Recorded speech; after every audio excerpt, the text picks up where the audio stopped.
Hello students, welcome है आप सभी का मेरे न्यू चैनल @कॉमर्स 94।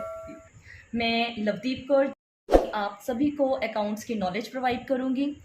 मैंने बहुत से बच्चों के मन में डर देखा है ना। वो समझते हैं कि अकाउंट्स एक बहुत ही कॉम्प्लिकेट सब्जेक्ट है, बट मैं आपको दावा देती हूँ कि इस अकाउंट सब्जेक्ट को एक सिंपल वे में करवाऊँगी। So without waste any time let's start the video. तो शुरू करने से पहले मैं कहूँगी कि मेरे इस चैनल को सब्सक्राइब ज़रूर कर लीजिएगा। और आज हम जो स्टार्ट करेंगे वो हम क्लास 11th का फर्स्ट चैप्टर स्टार्ट करेंगे, जो कोई है meaning and objective of accounting. तो हम आज मीनिंग पढ़ेंगे कि अकाउंटिंग होता क्या है। अकाउंटिंग जो है एक तरह की लैंग्वेज है हमारी बिजनेस ट्रांजैक्शन की। Accounting is the language of business transaction। अब आप कहोगे अब ये कौन सी न्यू लैंग्वेज आ गई है, ना तो ये इंग्लिश है, ना ये हिंदी है, या ना ही जापानीज़ है। तो ये हमारी लैंग्वेज है बिजनेस ट्रांजैक्शंस की। अब हमें ये समझना पड़ेगा कि हमारी ट्रांजैक्शंस कौन सी होती हैं।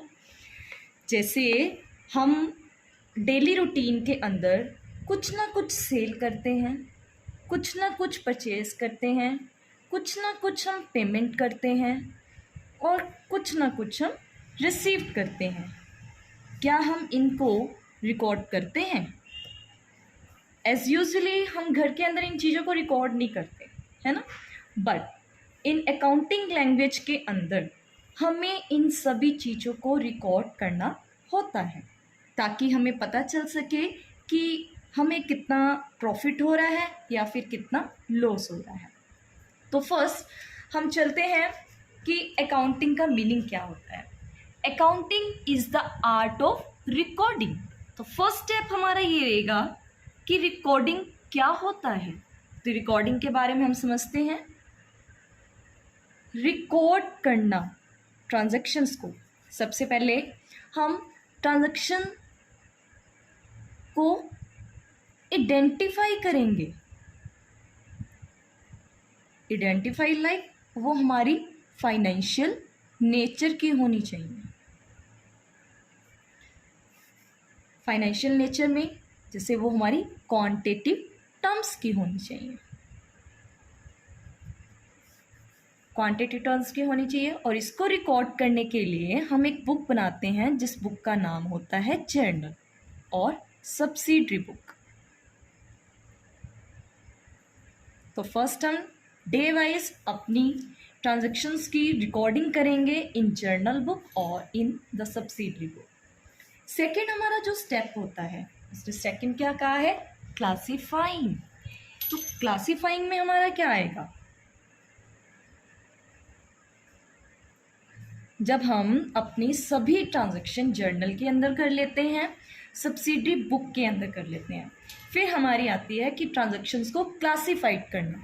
उन ट्रांजैक्शन को क्लासीफाइड करने के लिए हमें ग्रुपिंग करनी पड़ती है कि जो एक नेचर की होंगी, वन नेचर की ट्रांजैक्शन रिकॉर्ड करेंगे हम एट वन प्लेस पे, और उस बुक को नेम देते हैं हम लेजर।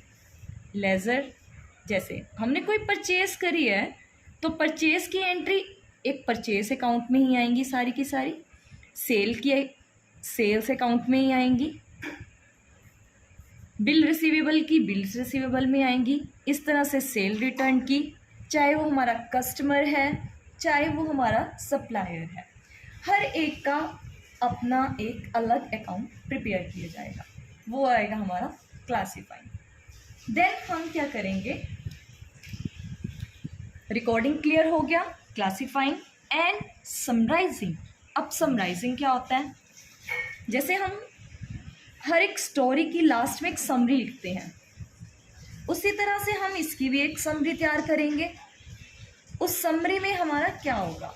फॉर एग्जाम्पल, हमने दिन के अंदर कितने एक्सपेंसेस किए, लाइक 40,000 एक किया, 20,000 एक, 10,000 एक, 5,000 एक। इसी तरह से हम रिसिप्ट भी देख लेंगे कि हमें कितना रिसीव्ड हुआ, कि 50,000 रिसीव्ड हो गया, 40,000 रिसीव्ड हो गया, 90,000 रिसीव्ड हो गया, 10,000 रिसीव्ड हो गया। तो हमने यहाँ पर टोटल एक्सपेंसेस का भी ले लिया, टोटल हमने रिसीव्ड अमाउंट का भी ले लिया, और उसके बाद हम ये देखते हैं कि हमने कितने की परचेज़ करी है और कितने की सेल करी है। तो फिर हम टोटल करने के बाद ये चेक करेंगे हमने कितने का खर्चा किया, कितने की हमारी इनकम हुई थी, उसमें कुछ बैलेंस भी बचेगा। अब उस बैलेंस से हमें पता चलेगा कि हमें प्रॉफिट हुआ या फिर लॉस हुआ। ये प्रॉफिट और लॉस का हमें पता चल जाएगा, जिससे हम इजीली अंडरस्टैंड कर सकते हैं कि हमारी जो फर्म है वो इंक्रीज की तरफ, मतलब कि प्रॉफिट की तरफ ग्रो कर रही है या फिर लॉस की तरफ जा रही है। जिसके अंदर हमें समरी के बारे में पता चलेगा। फिर कहते हैं हम समराइजिंग किया in a significant manner and in terms of money. अब जैसे कि मैंने फर्स्ट में ही आपको बता दिया कर, हम क्वांटिटिव टर्म्स को रिकॉर्ड करेंगे, क्वालिटेटिव टर्म्स को रिकॉर्ड नहीं करेंगे। क्वालिटेटिव टर्म्स लाइक दैट, जैसे स्टूडेंट की टीचर के साथ फाइट हो जाती है, क्या हम उन ट्रांजैक्शंस को रिकॉर्ड कर सकते हैं? तो हम उस ट्रांजैक्शन को रिकॉर्ड नहीं कर सकते। Transactions and events which are in part at least of financial character and interpreting the result thereof। तो हमने यहाँ से रिजल्ट इंटरप्रेट कर लिया था कि हमें प्रॉफिट हो रहा है या फिर लॉस हो रहा है। तो होप सो आपको अकाउंटिंग का मीनिंग क्लियर हुआ होगा। तो नेक्स्ट हम चलते हैं, हमारा नेक्स्ट टॉपिक रहेगा कैरेक्टरिस्टिक्स ऑफ अकाउंटिंग। अब कैरेक्टरिस्टिक्स क्या है? जैसे एक पर्सन की जिस तरह से कैरेक्टरिस्टिक्स होती हैं, उसी तरह से हमारी अकाउंटिंग की भी कैरेक्टरिस्टिक्स हैं। फर्स्ट कहते हैं कि accounting is an art as well as science. अब आर्ट आप किसको कहेंगे? ये कला है, किसी चीज़ को प्रेजेंट करने का उसका तरीका है। Art is the technique of attaining some pre determine objective. Accounting is an art of कि हमने किस तरह से रिकॉर्ड करना है, क्लासिफाइंग किया, हमने उसको समराइज किया, जिससे हमें क्या पता चला था? Net profit and the financial position of the business enterprise की। उसके बाद हम देखते हैं कि अकाउंटिंग साइंस भी है। अब साइंस कैसे है? अब सभी बच्चों को पता होगा, 10th तक सभी ने साइंस भी पढ़ी है। साइंस में क्या होते हैं? अपने फॉर्मूलाज होते हैं। लाइक जैसे हमने देखा हुआ है कि H2O मतलब कि हाइड्रोजन प्लस ऑक्सीजन इक्वल हमारा क्या होता है? वाटर होता है। इसी तरह के अकाउंटिंग भी एक साइंस है। हमारी अकाउंटिंग के भी कुछ प्रिंसिपल्स हैं, कुछ कॉन्सेप्ट्स हैं, उन्हीं को यूज़ करना पड़ता है हमारी अकाउंटिंग के अंदर।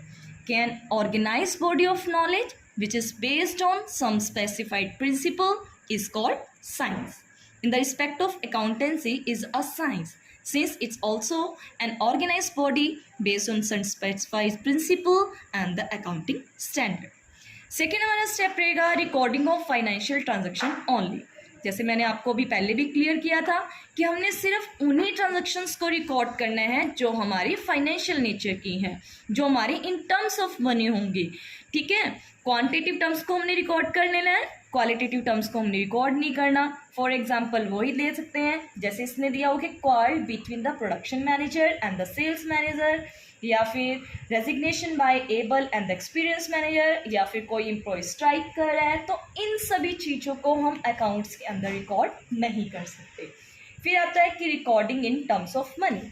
Recording in terms of money कहने का मतलब ये है कि हम उसको ट्रांजैक्ट कर पा रहे हैं। Recording in terms of money का मतलब ये होएगा हम उसकी टोटल वैल्यू लिख के दिखाएंगे। ये नहीं कि 4 टेबल ली, 4 टेबल को हमने रिकॉर्ड कर दिया। नो, 4 टेबल की अमाउंट कितनी थी, लाइक दैट 1000 की एक टेबल, टोटल हमारी होगी 4000। तो ये रिकॉर्डिंग होएगी हमारी, ना कि 4 टेबल रिकॉर्ड्स होंगे। कैश हमारे पास कितना है, like that 50,000 rupees cash, that's a recorded nature. Clear? अब जैसे जैसे हमारा बिजनेस स्मॉल होगा, हमारा स्मॉल बिजनेस है तो हमारी ट्रांजैक्शंस भी क्या होंगी? बहुत ही कम होंगी। ट्रांजैक्शन अगर हमारी कम होंगी, उसको रिकॉर्ड करने के लिए हमें प्रिपेयर करनी पड़ेगी बुक, दैट इज़ जर्नल। अगर हमारा बिजनेस बिग है, लार्ज बिजनेस है, तो वहाँ पर ट्रांजैक्शंस भी क्या होंगी, बहुत ही ज़्यादा। तो उन ट्रांजैक्शंस को रिकॉर्ड करने के लिए हम बनाएंगे सब्सिडरी बुक। अब उस सब्सिडरी बुक्स में कौन कौन सी बुक्स आती हैं वो हम पढ़ेंगे। इन सब्सिडरी बुक्स के अंदर हमारी बुक्स आती हैं, जैसे हमने कैश ट्रांजैक्शंस को रिकॉर्ड करना है, तो कैश ट्रांजैक्शन को रिकॉर्ड करने के लिए हमें प्रिपेयर करनी पड़ेगी कैश बुक। क्रेडिट पे परचेज कर रहे हैं, मतलब कि हम उधारी में परचेज कर रहे हैं, उसके लिए हमें रिकॉर्ड करनी पड़ेगी परचेज बुक। अगर हम उधारी में सेल कर रहे हैं, उसके लिए हम प्रिपेयर करेंगे सेल्स बुक। इसी तरह से किसी से माल वापस आया है, बिका हुआ या फिर परचेज किया हुआ, उसके लिए हमारे पास परचेज रिटर्न और सेल्स रिटर्न बुक बनेंगी। इसी तरह से bill receivable, bill payable book, journal proper, ये सारी की सारी हमारी होती हैं सब्सिडरी बुक। और ये डिपेंड करती हैं कि हमारे बिजनेस का साइज किस तरह का है, हमारा बिजनेस का नेचर कौन सा है। आफ्टर दैट हम पॉइंट पे आते हैं क्लासीफाइंग। जब हमने सारी की सारी रिकॉर्डिंग किस में कर ली, जर्नल में कर ली, फिर सब्सिडरी में कर ली, फिर हम अपने ट्रांजैक्शन को क्लासीफाइड करेंगे, हम उसमें अपने ट्रांजैक्शन को ग्रुपिंग कर लेंगे। तो जैसे मैंने पहले बताया था डेफिनेशन के अंदर कि वन नेचर की एट वन प्लेस पे, तो उस बुक को हम क्या कहते हैं, लेजर। तो सेपरेट बुक हम ओपन करेंगे उसके लिए, चाहे वो हमारा कस्टमर है, चाहे वो हमारा सप्लायर है, चाहे वो हमारा वेजेस अकाउंट है, चाहे वो हमारी सैलरी अकाउंट है, इस तरीके से। फिर लास्ट हमारा आता है समराइजिंग। अब समराइजिंग में मैंने एक ब्रीफ में बताया था कि समरी देना। समरी में हमने क्या बताया था कि जो भी मैं डाटा प्रेजेंट करूँ वो इजीली अंडरस्टैंडेबल हो फॉर द पर्सन के लिए, मैनेजमेंट के लिए, ताकि वो उसके बेस पे डिसीजन ले सकें, प्लानिंग कर सके और कंट्रोलिंग कर सके। तो उसके लिए सबसे पहले हमारे लिए बनती है ट्रायल बैलेंस। ट्रायल बैलेंस के लिए क्यों यूज़ किया जाता है ट्रायल बैलेंस में, इसमें हम यूज़ करते हैं कि अर्थमेटिकली एक्यूरेसी चेक करने के लिए, अर्थमेटिकल एक्यूरेसी चेक करने के लिए हमें ट्रायल बैलेंस प्रिपेयर करनी पड़ेगी। फिर उसके बाद हमारा बनता है ट्रेडिंग अकाउंट। अब ट्रेडिंग अकाउंट नेम से ही क्लियर हो रहा है कि ट्रेड करना। अब ट्रेड मतलब लाइक दैट द फैक्ट्री से रिलेटेड होंगी, जिसके अंदर हमारे क्या आएंगी, कुछ हम परचेज कर रहे हैं, कुछ हम सेल कर रहे हैं, कुछ हमारा स्टॉक है, या फिर हमारे डायरेक्ट एक्सपेंसेस हैं। तो ट्रेडिंग अकाउंट से हमें क्या पता चलेगा, ग्रॉस प्रॉफिट और ग्रॉस लॉस का।